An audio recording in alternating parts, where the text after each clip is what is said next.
with some of the stuff that I attempt to play. This guy means Syndra. I definitely don't. And Champion Select couldn't have come at a better time, Frostgrin. So thank you very much for keeping us company. And Rusty and I will attempt to get through yet another pick ban phase. Of course, that is the goal. Yeah. And it is going to be exactly the same. So we're going to see the Zac and the Galio as they come through. And now what is going to be the first pick from Xiang. And they still do put that level of priority on the Elise, as Rek'Sai will be the understandable answer here from Tayzan. It feels like if OMG have this draft down pat, they've done it once before against another opponent. They won that game just then. Yep. So maybe we can do this all over again and just get some deja vu. Well, look, Dreamer is going to be able to lock away his Thresh. So coveted pick so far for Machi, and Rek'Sai has been seen to be able to out-jungle the Elise sometimes in the early stages. This can be looked at with Rakan. They can go for the duo lane. I would prefer to just have the Rakan now, the AD carry later, in terms of priority for roles. It doesn't need to be the Rakan, but if you're going to go for something that is Xayah, you'd save it, whereas a utility support like this, an AD carry rather. Yeah, we have actually seen Varus Rakan elsewhere as well, so he's going to be opted into instead of grabbing that Xayah. So that's an odd one. Apex now considering his options. We'll see whether they decide to round out their bottom lane or whether they're going to try and pick a solo laner here. And for me, one of the beautiful things about what OMG have got now in the bottom lane is that Rakan doesn't need to engage anymore, which is a big part of what the Xayah Rakan lane had to do. Whereas we spoke about this in a very negative way for about a minute. Yeah, I know. I'm really, really glad that we'll save that point for a second. He was listening, and D's like, give me the Kalista. I need to prove these guys wrong. But the big thing about OMG having this bottom lane is that 5, when he plays Rakan, is actually a really good flanker. He's really good at placing vision, denying vision, and getting behind them to engage. So you've got the double threat of engage tools, which is OMG's ballpark. Well, we are going to see some extra bans now as the Kassadin is taken away from Icon. Of course, he's most played, but the guy has a bit of an ocean there in the mid lane, so not a big deal. Syndra going to be the follow-up ban against Apex, and now J4 is going to go wanting towards the top side of the map. Xiang, of course, loves it, but I think that Easy would have liked to pick that one up himself, and I find it curious that they're going to ban that one away instead of just grabbing it on the next rotation. Yeah, certainly, and priority may still go towards that top lane. Banning the J4 might still indicate that a top laner is going to be picked first. Of course, they should put their counter pick towards mid lane. It's just its Icon. You don't want to give him the option of a counter, but again, if you ban the J4, you leave yourself options to counter top lane instead. Yeah, I actually really, really like this Corki look at as well, because Icon was fantastic on the champion, and Corki is pretty busted right now. The dude does a heck of a lot of damage. 80% magic damage auto attacks, Rusty. We haven't had a chance to talk about this because I've been in a different country, but that is silly. That is real silly. It definitely is, and we've seen some innovative build paths from Corkis as well to compensate for that fact, going for flat magic penetration as an example with the Haunting guys after your Trinity Force, so that the rockets can do more damage, and it means that now you're such a variable champion with build paths, you can play into literally anything. You're a ranged champion that gets home guards with your package at 8 minutes. It's just a wonderful time to be Corki. Most certainly is, and it's not too bad time to be a crocodile either, as Xiang is going to look to take that one towards the top side, and I'm proud of you, Xiang, because that is not a dedicated tank. I almost wrote crocodile instead of Corki while I was writing the draft. Thank you for that. Crocodile? Crocodile. Nice. Well, the LeBlanc now being considered by Icon, and I would love this. Jumping back into casting OMG with a LeBlanc game is absolutely joyous, because I believe one of the first games that we ever saw Icon on was that LeBlanc, where he started clapping mid laners left, right, and center. Yeah, one of the 16 reworks in and around the RE picks that he also has for himself. I can't really remember which one it was, but he definitely solo killed, I think, 3 opponents in a row playing LeBlanc. He has still been playing it as a very much a prolific champion in his pool, and one of the many that he excels on. And I just want to congratulate us once again, Rusty, on what we were talking about in that extended break that we had between ban phases. The Rumble has been picked up here into OMG, and Machi are going to look to try and, you know, put them off guard, because it seems like this current iteration of Rumble is something that OMG have struggled with in the past. Yeah, Rumble, Corki, put them together. You can make an X marks the spot composition if you want, fighting around objectives, which is the key word, of course, when we're talking about that. That's the triple Band-Aid comp. Yes, and underneath it you might find some treasure as well. Whether it's Machi saying, come and fight me, or it's actually just Machi's dead bodies will be determined. Yeah, well, we'll see. But this composition from Machi is something that we could definitely see working, but there are still so many question marks because, like you said before, 7th place team in the LMS, not necessarily here because they think that they can win. They know that they're the underdogs, but this draft actually looks fantastic for our LMS squad. Absolutely, and even like one step further on that, Machi 7th place, OMG undefeated in domestic, in a series type of environment. Play their best of one, still undefeated here, and all they need to beat now is Machi, and then they rest on the rest of their region to see if they can get those victories. Machi, they're the second team to be playing for the LMS. The first game was a defeat as well by J-Team. Of course, it was against Samsung.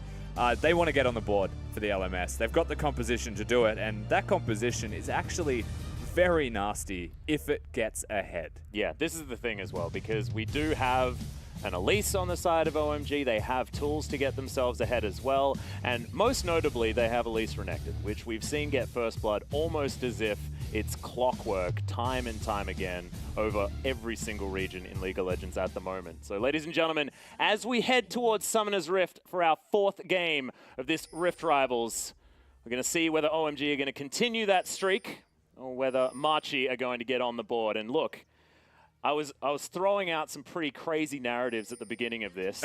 This would certainly start the surprise run for the LMS here. Any kind of result here that doesn't involve at least 30 kills in this game is a surprise. I think that's the only absolute here between OMG and Machi. Now, we do have to take a bit of a deeper dive into both team compositions. We mentioned, again, the objective control just from the Rumble Equalizer and the package from Corki. That is actually exacerbated further by the fact they've got Rek'Sai, who can use the Tremor Sense to spot everyone around objectives using Dark Vision as well, and Callista, who is just incredible at securing the objectives with the Rend. So the entire team composition is sculpted for neutral objectives along the river. The Drakes, the Barons, the Rift Heralds, whatever it becomes, they are really good at fighting for them. And the thing is, OMG will probably fight them for them. Yeah. And so they could have built themselves a composition just purpose to take out OMG. 0% win rate on Callista might forcibly be changed by OMG's hands. Yeah, and D also may have been secretly training to try and get his Callista up to par as well. I mean, it's always a big ask to go against SMLZ, a man with so much history playing the game League of Legends. So it is a big test, and it's certainly a massive debut of Machi to try and go for that. But Dreamer does have a lot of comfort towards the bottom side of the map, and they are a duo. So as far as keeping him comfortable, see whether Dreamer's going to be able to cope with that. Already, he's managed to pick up at least 3 CS, so things are going great so far. It's not going poorly at the very least. Jaco as well has also started on the blue side of the Rift, matching Taizan starting at the red.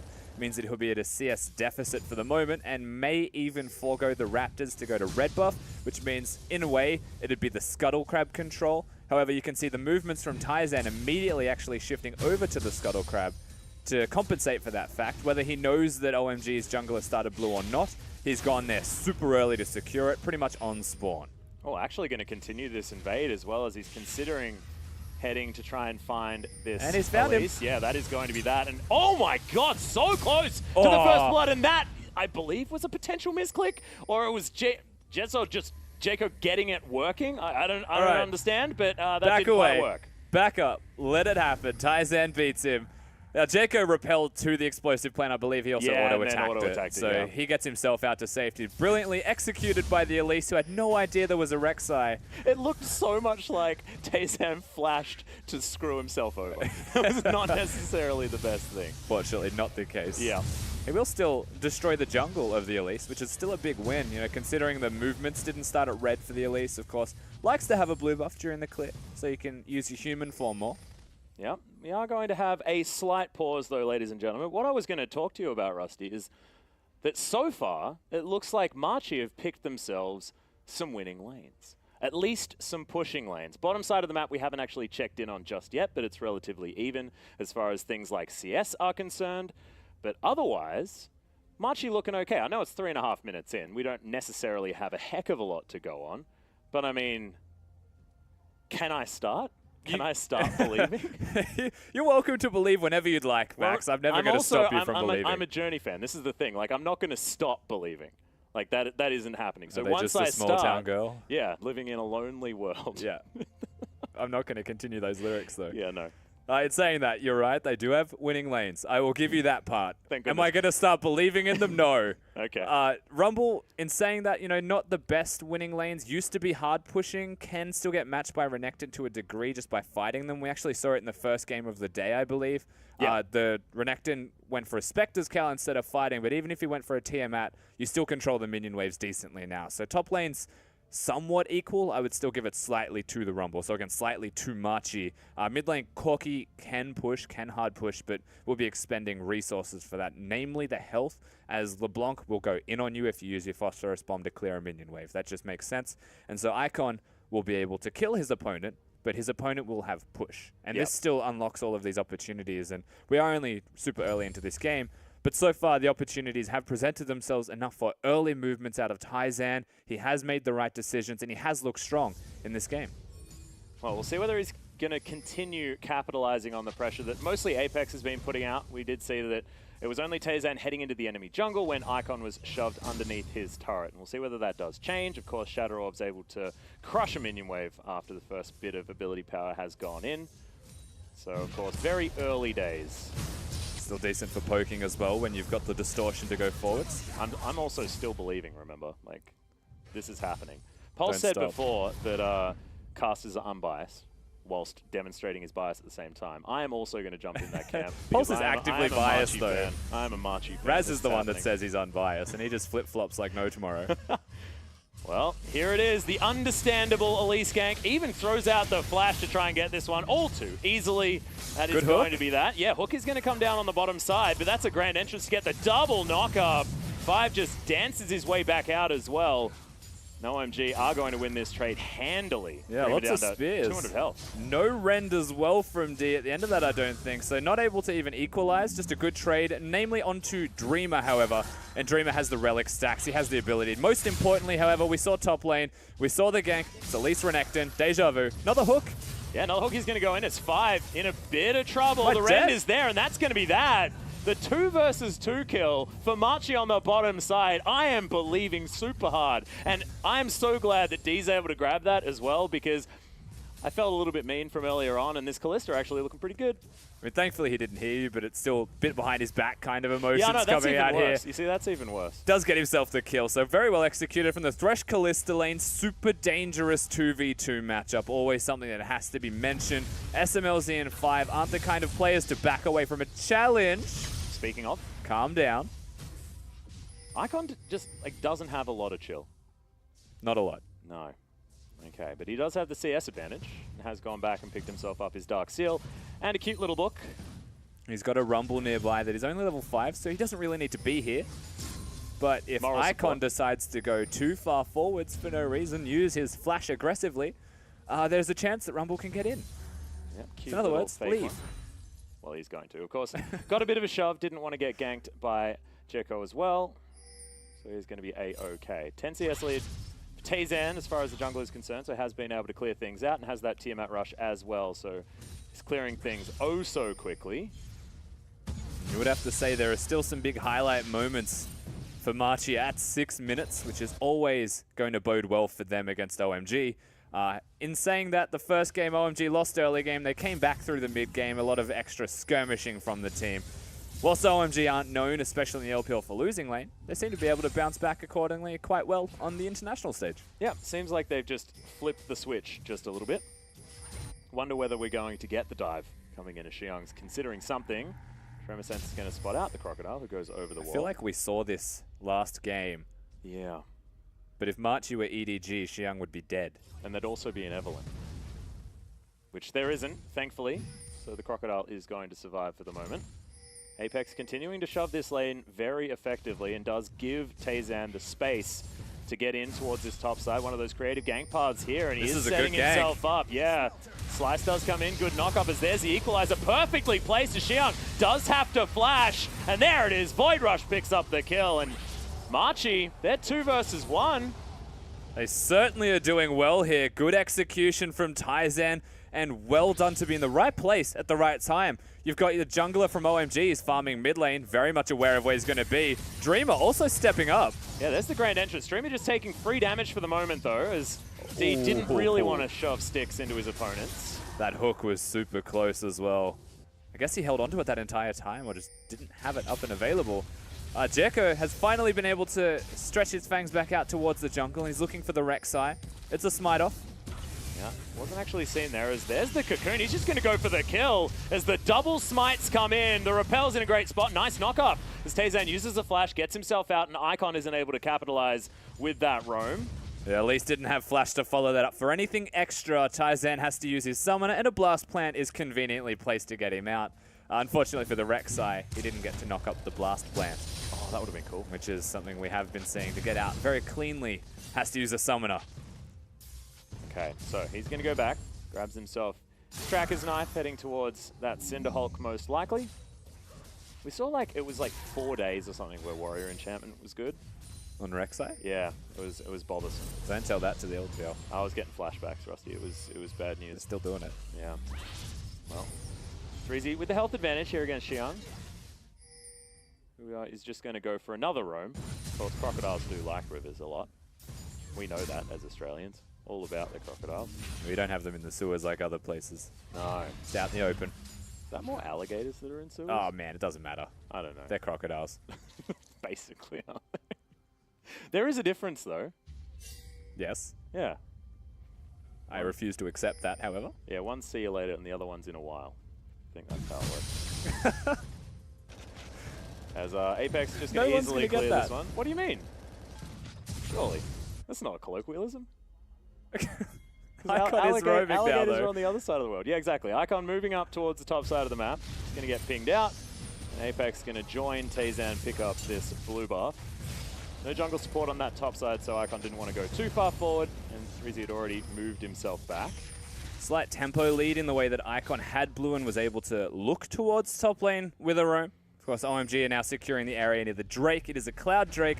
And whilst their attention is there, you may actually see a shift go towards the Rift Tower as a bigger priority objective. That and Xiang is also a place that they may want to assist. Seems to be doing fine by himself right now. Yeah, that dominance is there as they know Easy Icon's has to here. be very careful. Good equalizer to just clear out this minion wave, and they have to dive under this turret and juggle this effectively. Okay, Easy, good flash, gets him out of the way of the distortion, but he just pops back. Icon always able to navigate these situations as a LeBlanc, and that's his first kill, and probably one of many if we know this player at all. You'd expect as much, of course. Super clean from Icon. He makes it look stylish whilst getting those kills. Teleports back towards his middle lane as well. Everything going right for the mid laner of OMG and for Xiang now, who does get to have a quick reset in that top lane with a teleport disadvantage. One of the handiest things you'll be able to pick up for yourself. Even forces the teleport out of Easy. Oh. Okay, D's gonna die. Dreamer is soon to follow there as well. The celebratory box is not going to be enough to sort things out, and OMG firing on all cylinders now. My belief being torn apart as we watch it. We are going to see this dive once again because Icon made it look so Pretend smooth. bottom didn't happen. We get to watch Icon again, of course. The dive through here, double distortion, goes back to the first distort, which is the most important part, obviously. You don't want to lose that tether ranges. Didn't accidentally press R again as well and die to the turret, which It happens. is definitely good. It does happen more often than you care to admit. Of course, bottom died at the same time. Speaking Icon. of dying, Apex looking for the kill onto Icon here, who will have his buttons back available. Mega bomb. That Tayzan's going to take down 5, a turret's going to fall down, and the most important part is that Icon's getting chased. So we're going to watch that. Order of priority dictates this. Rumble's also mid, so expectations would be that the Cloud Drake's then looked at, but they still refuse to.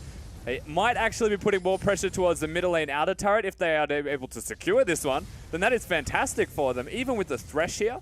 Seems like they will. Yeah, fantastic rotational play here from Machi, who are looking for second turret of the game. Of course, OMG were able to take that one down and got first brick, but this should even out that standing gold just a little bit more. 2,000 gold here at 12 minutes is difficult, and they are able to lock down that turret. And opening the mid lane turret against OMG, I mean, mid lane outer turret was the OMG turret. So note that Five's going walkabout by himself. He will die here, of course. Technique. Doing a lot of this, as that was actually a lot of damage, whilst SMLZ was taking a turret, which is how that kill kind of happens in the first place. You never go on solo adventures against the Rek'Sai that can spot everything. They go mid lane, they get the turret. OMG's response is not actually to counter go towards the Drake, not to counter push towards mid, as Machi recall. They're looking for the Herald. And the Herald, if you're able to pick it up, is the easiest way to break that mid lane and create the trade anyway. They do also get themselves the first turret blood, so everything's going pretty strongly here for OMG.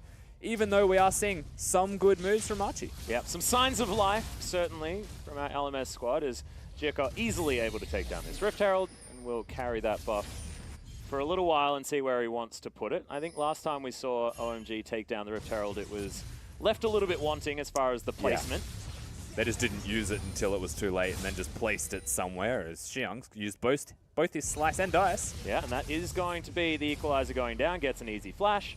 And this lane swap is going to come in. Machi actually looking to try and get ahead as far as that objective game. And OMG aren't even responding to the lane swap. Varus is staying down in the bottom lane. Easy's here. He's got D. They've got the 3-man unit. In fact, they're even rotating the Thresh towards mid lane with Rek'Sai.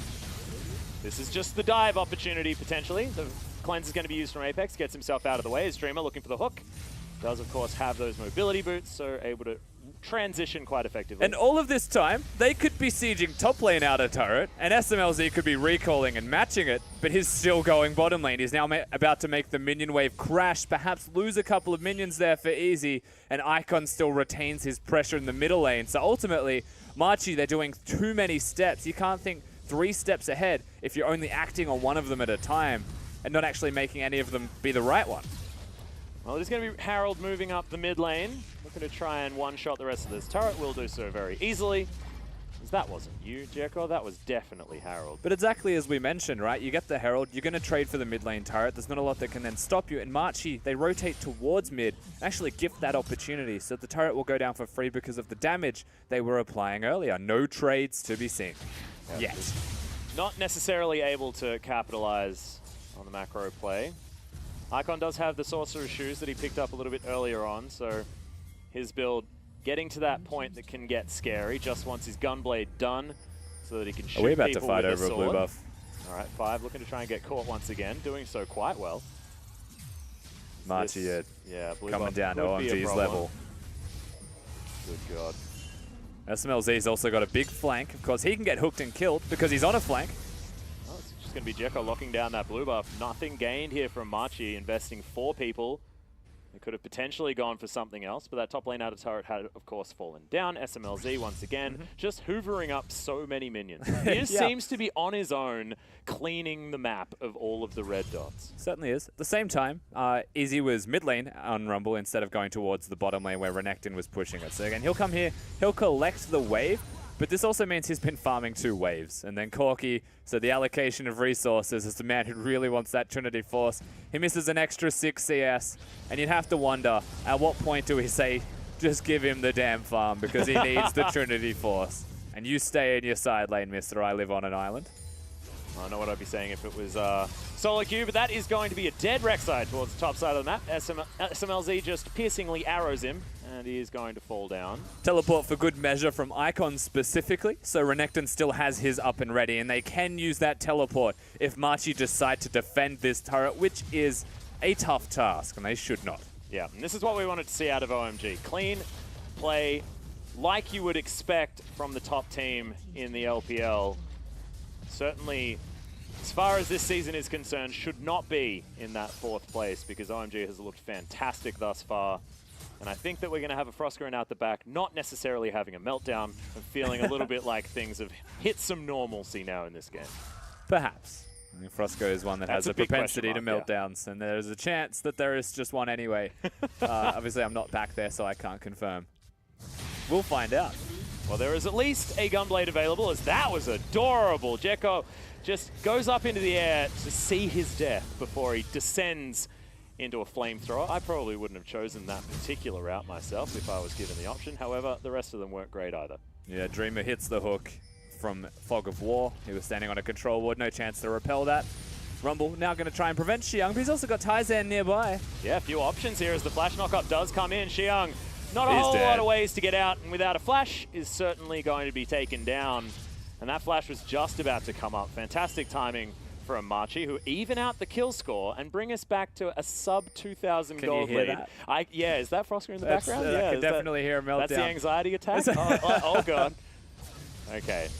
Well, that did a lot of damage. Hasn't even shot him yet. What are you doing? Easy. Oh, hello. He's back. Easy, calm down. Okay, he's looking to try and bait this one in, but is he just going to die? The last auto attack, not enough. That's the Void Rush, and see you later, Icon. didn't have the distortion, and I doubted. Why did I doubt? I was the believer here on this desk. Icon, even in the best case scenario, was going to go 1-for-1 in that trade. Actually did not place the ward early enough, so was not able to get the second auto off. They get the auto out just at the end. We will see that, of course, again, as take the burst, half health him, back it up. You're having a good time, and Icon's like, nope, it was a pump fake. I'm actually committing to this fight. And then suddenly, you know, that half second, that stutter where he walks forwards and doesn't get a second auto attack off, doesn't get the Q off immediately, could have been the timing where the shield comes out there from the Rumble. And so he's able to live, and Taizan's able to come back in. You cannot dodge that ultimate anymore. Yeah, you certainly can't. So I have a feeling even if he snapped back to a distortion, it would just be Rek'Sai all of a sudden right underneath him, and that would have been another dead LeBlanc in that situation. So nicely done, and Machi move up to 6 kills against the 5, but still the gold advantage in favor of OMG. Having taken down that entire outer ring of turrets, things still looking good. And if this was a very old OMG, taking down the outer ring of turrets is when you start getting scared. But it's all a part of the plan, though, Atlas. Oh, is it? You give all of the kills to the Rek'Sai. They're just experts of playing around fed Rek'Sais, you know? Nice. Yeah. They don't actually know what's up unless they're against a fed Rek'Sai. I like it. Instead of not giving kills over to their opponents, they give them all to one member. They are so far ahead of where we're thinking. And then they get the sick shutdown goal. That's it. Oh my god, it's so next level. This is why I miss casting the LPL, because I learn things like this. Do not take this one back with you. I'll be having a chat, everyone in Korea, you know, like we need to get to this level. If you went just a little in the right places, you too can get shutdowns. All right, okay, so we are going to have the dive as Machi has moved them away from the turret. Xiang taking so much damage. And that is going to be a huge commitment. All right, Taizan. We weren't being serious. On the flank. They're trying to avoid the equalizer and run to safety. Yeah. When the turret goes down, Taizan's able to live. Machi, they get a lot more than just a kill. They equalize the gold difference, they equalize the towers, and the map control starts to eke back towards them just a little bit more. Yeah, I'm going to stop with the jinxing of OMG, by the way. Just going to not talk about it anymore, because it seems like when I mention it, they're just 20-minute baroning moves.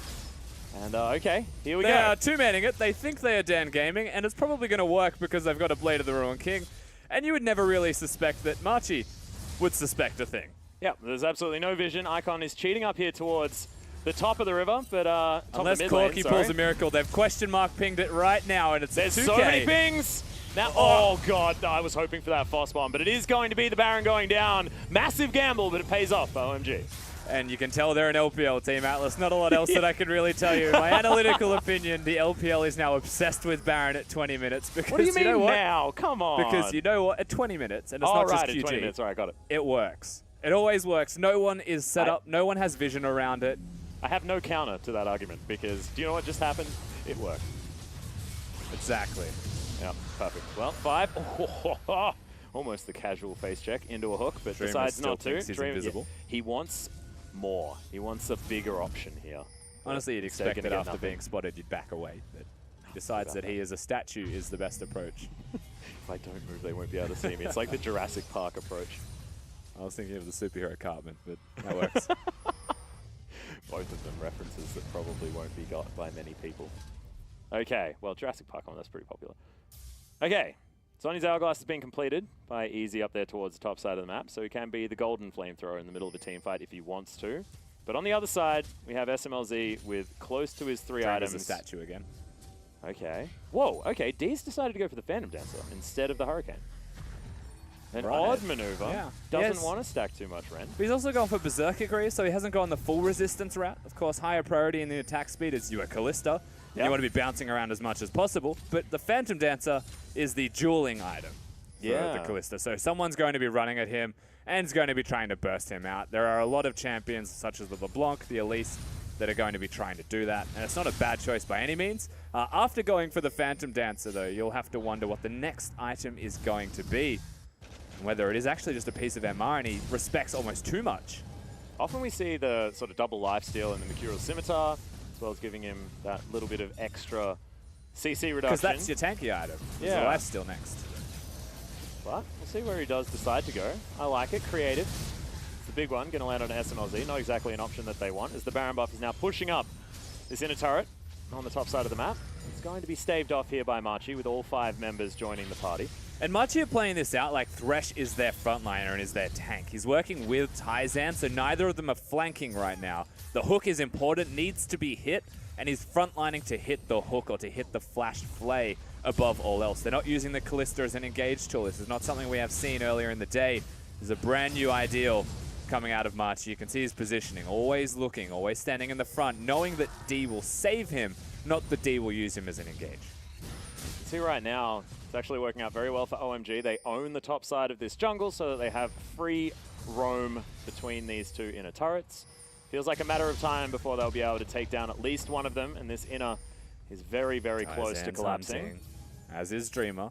Okay, the multi-flank setup is now Taizan. The hook's who's on. caught who right now is a big 3-man flay does erupt. The grand entrance not necessarily working out as there is the ultimate. The Fate's Call comes in. Good knock-up as they've traded 1-for-1 so far. And the kills are continuing. There are the resets. That's close to a triple, but it's stolen there by Dreamer. And now Icon and Xiang, the last ones remaining, 4 versus 2. Can Icon get the big play? Is going to be the chain stopping D from moving further forward, and now Icon's the auto attacks are going to come in. The last one, is it there? The flash from D just uses the blue trinket and will be able to lock that one down. So 4-for-1 in favor of Machi.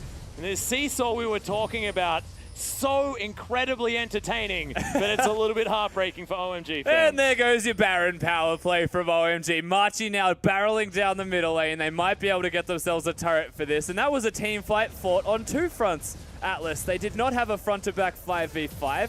And when 2 pick compositions collide, this just seems to be the outcome that both teams are content to have. However, Renekton and LeBlanc is not the same level as a Thresh and Kalista in terms of what they're capable of doing. 5 does his best here, immediately ulting to try and counteract what Machi were doing. He then comes back to protect him. And now you can see the damage out of everybody else on the side of Machi. They just barrel through towards the red buff, pick up the targets. Icon and Xiang, well, they're looking for the zone used up Rumble. They're not going to get him. And again, all of the time bought by the top laner of Machi is well and truly enough. Icon, instead of going with his top laner, decides that one of us is probably going to die here. Thinks he can make it out by being the bait, just because he is a LeBlanc after all. Gets the flash out of D, which is nice, but still the kill goes over. 3 solid kills to the Kalista, and now 4-1 is D. Yep, and it's only 700 gold the advantage for OMG, as Icon starting to utilize this double teleport composition with the split push happening. The 1-3-1 certainly an option for this comp out of OMG. They do seem to be throwing themselves at Machi as often as they possibly can. And we do see this from time to time when 1-3-1 compositions decide to teamfight, and it doesn't often work out fantastically well. And there is no 1-3-1 aspect where the Renekton is if he's being matched by the Rumble. The wave clear will be neutralized, they'll just be equal, and honestly I feel like Xiang would start to slowly lose that. By having Icon, however, in that side lane, he has to bring Apex. Corki comes over, and then Corki, when he has the package, is capable. But for the most part, the teleport's always going to get you somewhere sooner. And so OMG in that 1-3-1 have a significant more amount of pressure. As Taizan's looking. Yeah, Icon is at least able to grab the blue buff, but is the explosive damage going to be enough? The hook was trying to predict some form of a flash, as there's the Void Rush from Taizan. But not enough damage now that he's built those tank items to follow things up, and Icon survives for the moment. Yeah, not quite enough from Taizan. At the same time, Xiang's going to be going towards the bottom lane turret. And they secure the blue buff for the LeBlanc, who has teleport. They really needed that kill, Machi, if they're going to make the play. But they weren't set up. They weren't committing to killing LeBlanc. They were just opportunistic, looking at the blue buff to try and take it away. That was their priority, and so they lose out on 2 fronts as a result of this. They're now trading top lane, though. They're trying to get the inner. Well, looking for it. They do have a lot of auto-attack damage onto this turret with the Corki and the Kalista. That was close. SMLZ is going to make his way up here, look to clear out this wave, and they do so quite effectively. And now 5... considering that grand entrance, the quickness is on, as there's the Fate's Call. Does get the knock-up onto D, but really good response with the Fate's Call, and that will be a dead Rakan. Just not very powerful as Icon just pops himself over the wall with the distortion, but isn't able to follow up. So good pick from Machi. Yeah, 5 was trying to go forwards, look towards the targets with the ultimate, but overcommits himself, overexerts towards that, and again, they're not able to do anything, OMG. They're trying too hard to generate picks. They're not doing enough of it as a team. Just need to slow down, calm the pace of this game, and actually play their team composition. Machi, on the other hand, now the Baron's up and available. They've got the tempo. 5 is dead. It's a big part of the warding of OMG. Could be an feel opportunity. like this is where their composition will go. Well, you did mention stuff in the river is stuff that Machi wants to take down. But they're not doing a lot of damage to it. That is going to be Xiang getting a stun. Fantastic play as D, relatively safe, but Icon gets himself into a good position. And another phenomenal equalize. SMLZ melted down Xiang. Soon to follow. It's a 1 for 2 so far as Icon gets himself the hell out of here. Jekko is now just forced to run through this jungle. We'll see whether he can buy enough time, but backs are coming in for Machi. They're thinking about going back home and getting some help as Apex, a face check is what's on the cards, and he's going to be able to survive that one with the cleanse that he had himself. Icon, of course, now has 5 to back him up, so he'll show up to try and prevent anything further. No Baron to be seen by Machi, yet they can just go back to base and just run straight back to the Baron pit, rinse and repeat. So honestly, they have now got control of the map. They've got the tempo, and they are set up to succeed. LMS's 4th seed is currently taking out OMGs. Yeah, LPLs. But they did just buy Asterix Gauge on Kalista. He thinks he's imp. Yeah, we've seen this one before in the LCK as well, and I don't think anyone liked it there either. So we'll see whether it's going to work out. Of course, the shield is very, very good. The lifeline passive also fantastic. They are shredding the Baron. They have a Kalista, so if it ever gets in smite range, OMG lose, and it's just gone. Yep, the secure is most certainly there. It only needs to... Oh, wow, that was a very early rend. However, doesn't matter. Just didn't have a smite in range as Jekko was on the bottom side of the map. So second Baron of the game goes over to Machi. And all of a sudden, they have all the momentum and double the kills. And of course, we get to see this fight again. The flay from Xiang getting back over the wall just says no. You just come back in here means that OMG were committed to this fight. But look at SMLZ. 2 packages, that is legitimately just stuck in the flying V of death. Actually just Corky package, Rumble equalizer. SMLZ is just going to die. Jekko has to run away. That means Baron's free to secure. There was honestly nothing that OMG could have done if they're trying to fight in choke points, which is the biggest takeaway from a team fight like this.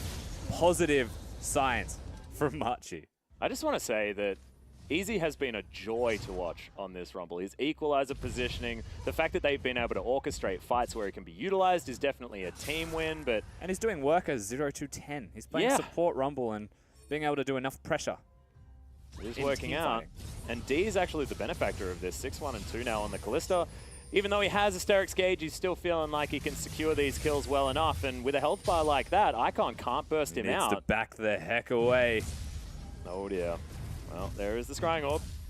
Preyseeker at least gets a Banshee's Veil for their roaming trouble. And so Machi now with the Baron buff, they're setting up towards the top lane. Just topside jungle at the very least around the blue. They're preventing Icon from being the 1-3-1 split pusher, and they're hard forcing, which is the right way to play this out at the moment for their team composition to excel. And now threatening 2 lanes at one time is how they're going to rinse and repeat this. As Icon obviously says, you can't do this forever. Xiang is sitting bottom. Yep, they probably want to control the vision a little bit better as they throw out as many control wards as they possibly can. But yeah, D, free hitting this turret. Equalizer comes in. They're just making a play for the turret. Yeah, absolutely amazing. Used like a Weaver's Wall does quite a few times as D's just focusing that one down. Varus ultimate as well. Look at 5. To change the corruption, but fantastic face call at exactly the right time. No grand entrance, and 5 is just dead. His Rakan that was so incredibly good in their MVP series is just not getting the initiation down.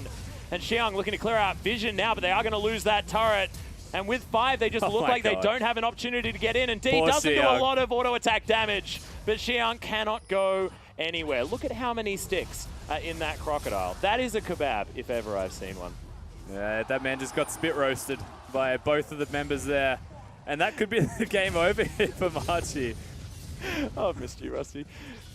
Apex going to take a bit of damage from Icon, but he does still have that more of Malmortius. But 5 has no engage. The mid inhibitor is going to be for free. Apex and Icon.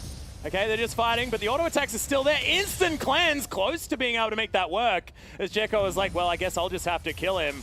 And now, Machi, possible mistake, but that hook was unbelievable. SMLZ going to be taken down. D just safe in that back line. The Ignite's going to tick down and not be able to get the kill. And you can see Icon just didn't have a route to get his way in there.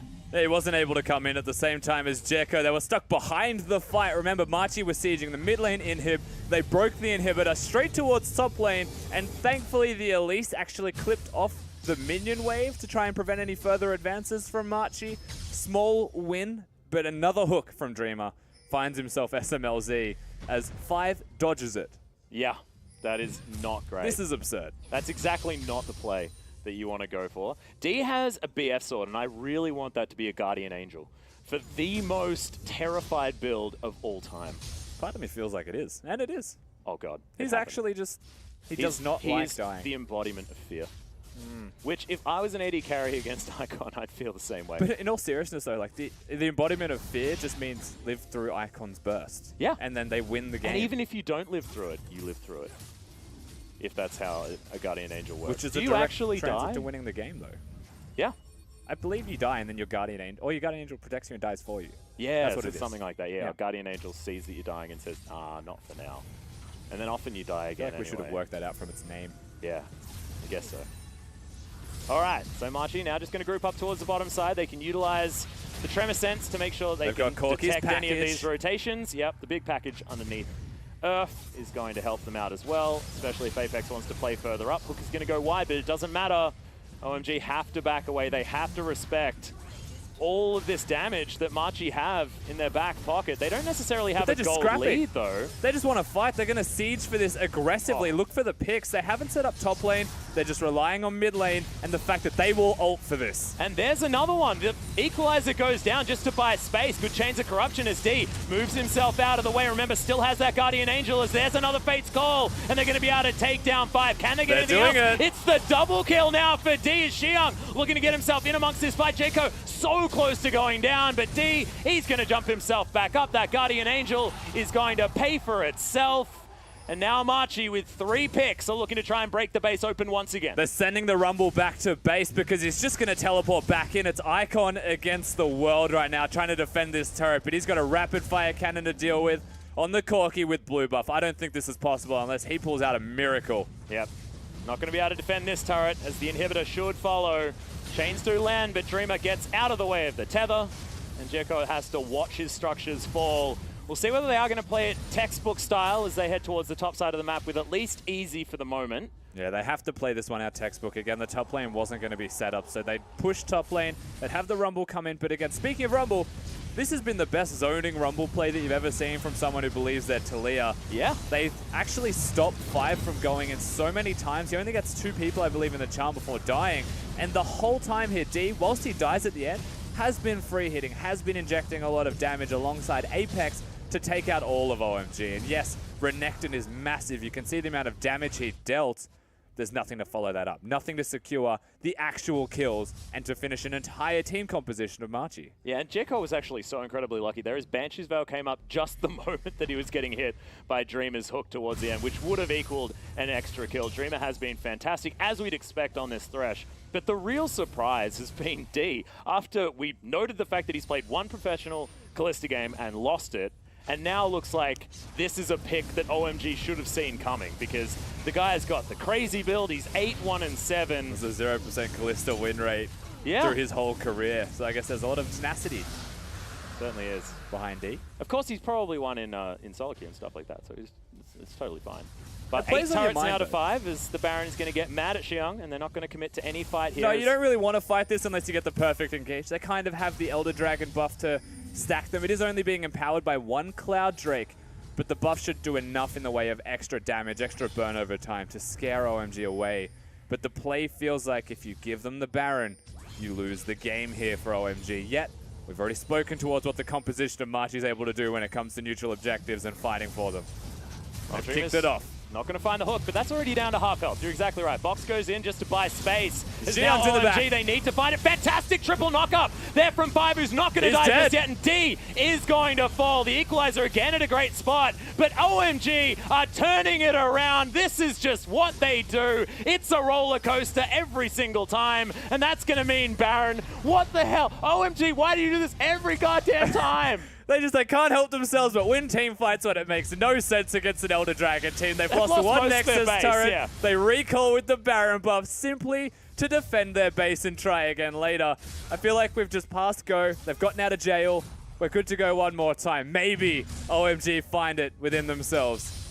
Just as Machi started looking good as well. I don't know which one to blame more. Well, I'm just excited that it's an entertaining series. We're going to have a look at this one again. Dreamer Gonna miss a hook this time, not necessarily been his MO recently. And a lot of this is, again, 5 with the massive plays on his Rakan. When it comes to team fighting, if he's got someone backing him up, you can expect this from him. But not just that, D doesn't have the Guardian Angel. They're running away from the Baron Pit. They're not committing to the fight as a team. You can see Rumble's well and truly gone. And Corki gets bursted out by Icon, followed up by D, getting bursted out by Icon. Just without fail, he is managing to play this LeBlanc through team fights against items that are designed to just counter him. Yeah, speaking of Icon playing the LeBlanc, just picks up his Zhonya's Hourglass as well, so he can be a golden lady in the middle of these team fights if he feels like it. That's a Rumble with a death cap though, Rusty, and I feel like Easy's just like, I'm not getting the kills and I'm doing so much work, guys. I need as much damage as possible so that I can secure at least a couple more. We're at that point in the game where we're at 5 items completed for most members, which means they still have control wards. So there's still hope for vision control battles. It's obviously a fake LeBlanc. Well, that's actually 4 members of Machi with control wards in their back pocket. Multiple control wards for a lot of them as well. And right now they're just running it down mid lane to try and get a team fight. They're not setting up the vision game. They're trying to actually brute force their way through. Now they start to set up the wards. Once they draw their line in the sand, they say, this is where we will pick you up. Yep, the scrimmage. Good hook lands onto 5, who grandly exits. Corki has the package, Rumble has the equalizer. We've seen them used for zoning once before. Varus is engaged. Yeah, Chain of Corruption does come in. Not quite the knock-up from 5 that he wanted, and the tanks are going to be able to get the work done, but good at Xiang's positioning. Absolutely fantastic, and that equalizer was left a little bit wanting. SMLZ zoned out, and Dreamer is going to be able to take down 5 once again. Apex had to flash himself back, but that could have been the god-tier play. This might be game There's over. Icon, he might get knocked up. That is going to be the QSS, but doesn't do anything against all of this. CC and damage. D looking for another rend. Oh, God. As Apex is going to finally fall down. Xiang, yeah, gets himself way back in amongst it. And where did this gigantic crocodile come from? As now Machi pressing up for this inhibitor once again. There's still 3 alive from OMG, so it's basically just going to be a 3v3. If they can protect D, there's a chance they get more than one inhibitor, but it feels like against the Baron buff of OMG, we'll have to calm down just one more time. We get a reset. Top lane hasn't been set up. Machi do not know what a side lane is. They are straight up 5v5ing OMG. The scary part is it's working. Yeah, I'm extraordinarily perplexed. I think that's basically the explanation of my feelings right now. I'm struggling to really come to terms with how this game is making me feel. But Machi are impressive. And my God, as far as entertainment value is concerned, this game is delivering. You know what we said though, Max? 30 kills in this game. Anything less than that is look a at that. disappointment. We're above that. There's 23 for Machi after this. And that's why you're the analyst. So 5, he only gets 2 people. Again, the Kalista ultimate has been really well used as a disengage tool from 5's engages. Has been really nicely executed. SMLZ spends a lot of time unable to hit people, and the second he does, Apex is going forwards. And this looks great for them as the zone comes out. But the teleport from Xiang, he's already in base. I don't know how he managed to live through 5 people hitting him, but he comes back with full health.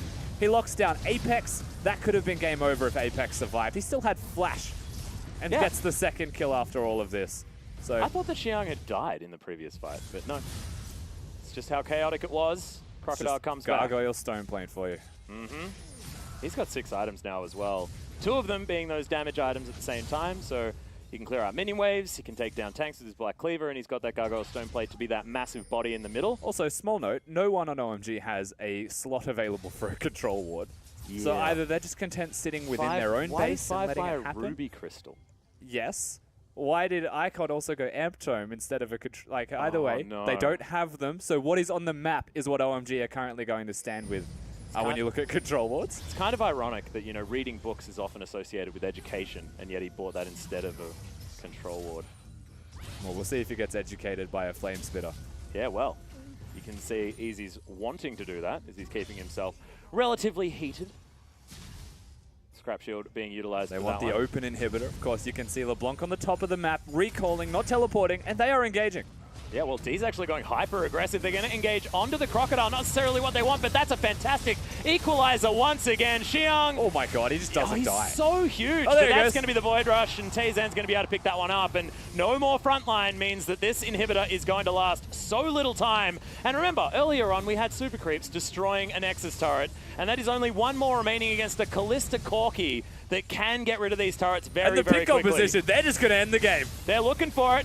Hook is going to be cleansed out of the way. Oh! And there goes 5, another knock-up, but Apex gets himself into a good position. It's not the engage that they want, as there's the Zhonya's. SMLZ has to run back, but can he survive this one? No, he's not. The Ren comes in. D, remember, still has the Guardian Angel, and against all odds, it's going to be Machi picking up the game over OMG.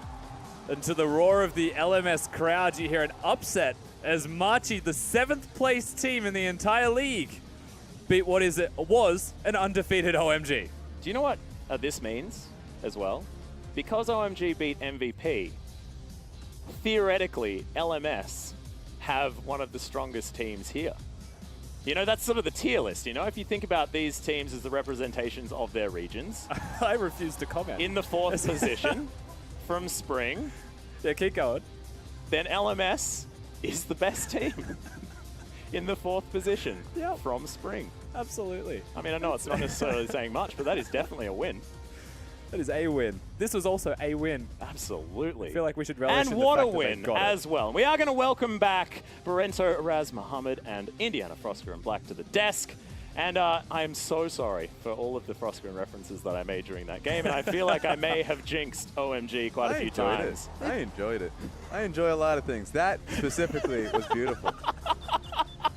You dirty flip-flopper. This guy. He's our LMS guy. Yeah. Come on. No, it's... Did you see the graphic tells all? I was just going to say, Atlas, I was like, I know exactly what I'm going to say as soon as I sit down and be like, and I, for one, am glad to see our LMS overlords because now they've taken down MVP and OMG, and you nailed it. Thank you. Look at us. We're still on the same page. Doesn't matter. You know, I can move out of the country for a little while, but we still do have the synergy. But okay, guys, can you offer some thought as to how Machi was able to come up with that victory? Break it down, exactly. I mean, Rusty and I were struggling just a little bit to understand what the heck was going on, but you guys had a fresh set of eyes. What happened? I will say to start, I criticized Taizan because of his early split. This was a great game from Taizan. Yeah, he played This was like a phenomenal game from Taizan. Legitimately, we see those experience Quint level 3 early on. He got the Raptors red buff. But he didn't get the Scuttle Crab to the top side. He went to the bot side so he can be able to invade early and then catch the Elise by surprise because he didn't take his blue buff. We see a lot of Rek'Sai plays when Rek'Sai is popular. You can actually just forgo it. It means nothing to you. So he was able to take control of that option. And in 7 minutes, gets a dive top to get easy a proper matchup and a proper amount of gold for him too. So that was really strong from Taizan. And I felt like in most situations early on in the game, he recognized where to be because that immediately went to the bottom side. It just felt like he had a great mind for the game here. Yeah, definitely. Even saving the ultimate use to make sure it was an execute, the kind of thing that's unavoidable. Even saving it if it can give his laners the kills. It felt like Taizan knew the state of the game, knew who to give the gold to, and was able to actually execute on that appropriately. And you're right, the experience coin is one of those unnoticed things almost because you're seeing it happen on a mini-map, but it means so much for the jungle role specifically being able to catch out World 6 or Jekko. Yeah, we've seen that happen a lot. But one thing that Machi were able to do is keep cool heads in these moments. And sometimes you see these teams that envision themselves as underdogs, right, coming into tournaments. And they get to a point where they're falling behind, and then often you can feel overwhelmed. Machi was fighting back with everything that they had and then able to transition victories that, in my mind, almost shouldn't have happened into objectives. They were able to turn things into turrets. They were answering moves that OMG were making almost every single time. This wasn't what should have been a 7th place team. This wasn't what we saw out of MVP that we know as this roster can get good things done. This was Machi surprising on all sort of levels with really intelligent play. And surprising across the entire roster. You know, it wasn't just Taizan setting them up for success in the jungle. Look at the damage numbers. 3Z, we know he's going to be a primary carry of the team. He showed up big on the Rumble using, again, beautiful equalizers to close off objectives, cut fights in half, and, you know, control terrain around major objectives. And then Apex showing up on that Corki. We said that it was going to be a big pick for them. He may have a wonky champion pool, but he made it work. I think that Dreamer was a major, like, because we have to talk about the facilitators in this instance because Dreamer made a lot of proper plays, set up these team fights incredibly well, and what is incredibly nice to watch is that, like, this is going to be one team fight that looked incredible from the side of Machi. Go for it. Yeah, and it's just, look at the vision. OMG, what are you doing? They had sole vision of this area until they didn't. Why are you going in there? They have Baron. There's not a tower in there. You can't take a buff with Baron. What are you farming? And Machi, you're just like, okay, this is fine.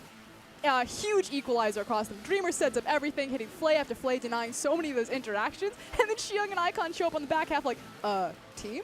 Yeah, but this isn't a 7-place team play as well. They set this up. They knew where they wanted to take the fight. They orchestrated it. They knew that they'd have to transition between lanes. Like, Icon is going to get flashed on and killed here, but it didn't feel like it was an opportunistic move. This was a set-up play from Machi and should be given to them on that basis. And it was set up by Machi's vision. Their vision was actually good in the area, and we were actually talking a little bit about this backstage, Raz, because we noticed how OMG late game filled up all of their slots. They didn't have any. I think you guys noticed that. Yeah, I feel like nobody, there was everybody a out there Forbidden saw it. Idol and a Ruby Crystal in the support's backpack. But That is not what you want. See, I've got it. The quintessential difference between LPL and LCK is that LCK knows that you can kill people with control wards. The LPL does it. They're like, I cannot kill anyone with the control ward. I put it down and it does no damage. It's ridiculous. And it gets to a point in this game where you really have to outplay if you're OMG to get a win in these team fights because you're LeBlanc, Varus, I mean, Elise specifically and LeBlanc. How are they going to be able to dive into the backline and get the kill on any of these carries, a Corki and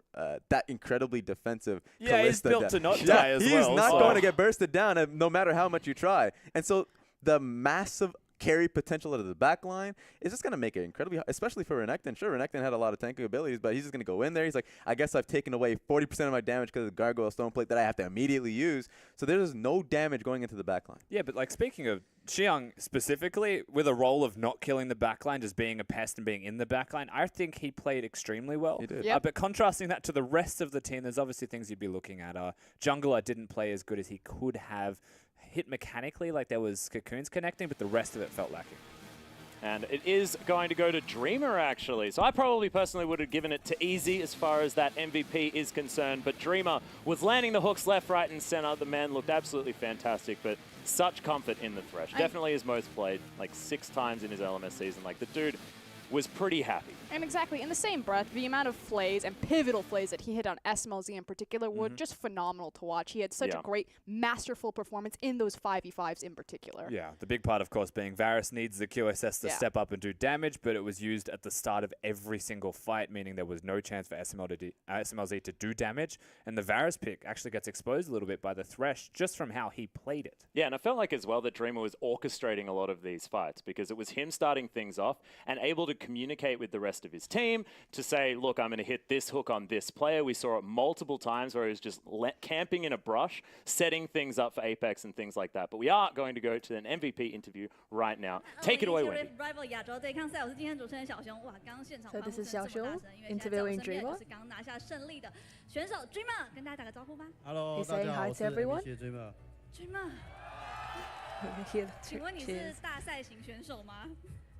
So are you a competitive player? And he's saying that he is a bit nervous. And he does believe in his teammates. So are you a very motivational player and you never give up? And he nodded.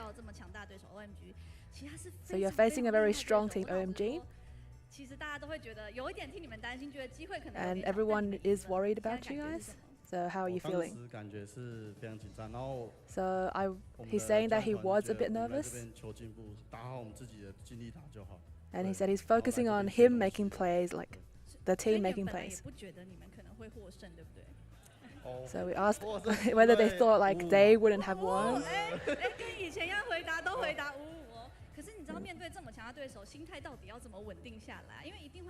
So interviewers asking how you're coping with the emotional side.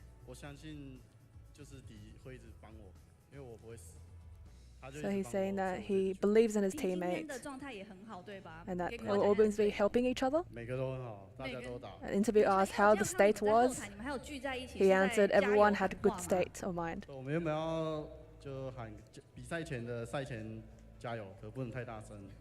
So they did give themselves power by saying go, go, go to themselves.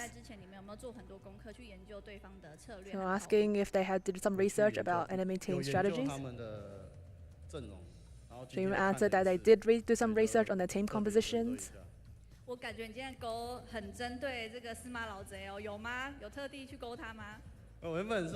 we're asking like, is he focusing hooks? 所以我觉得刚好勾到他。所以之后就会特别针对他，因为看到他的站位是在比较前面，是不是？对对对，他走位就比较往前，他想打。So we're saying the enemy team did go a bit forward, so that's why he landed his hooks. 很准是因为有 AD 会帮我，我觉得我不会死。So he's saying that his hooks were very on point today because of the ADC, and because the ADC's helped that he. 他比较傲娇了，他的意思就是说他谢谢你 carry 他。但今天我知道 Machi 大哥一直都是非常希望你们获得胜利，但他从来都不会特别去强求你们。可是你们今天替 LMS 拿下第1分，有没有什么话跟他说？ So what do you want to say to your coach? 支持我们，然后大哥今天 Machi's coach, big brother. 要不然大哥平常连 LMS 都会去的，大哥很佛心嘛。好的，恭喜你们今天拿下。 So he wasn't be able to come here because he was busy, but he's extending his thanks to him. Oh my goodness, that is adorable. You would have thought that they won the entire tournament with how incredibly ecstatic Dreamer looked. And guys, this is a huge moment for Machi Gaming. I mean, they got a win. I don't think they came in here expecting to get a single win. They knew they were the underdogs, and they've caused the upset. Yeah, they have. Just incredible stuff. But ladies and gentlemen, we are going to go to a short break, try and reset ourselves, and we'll be back.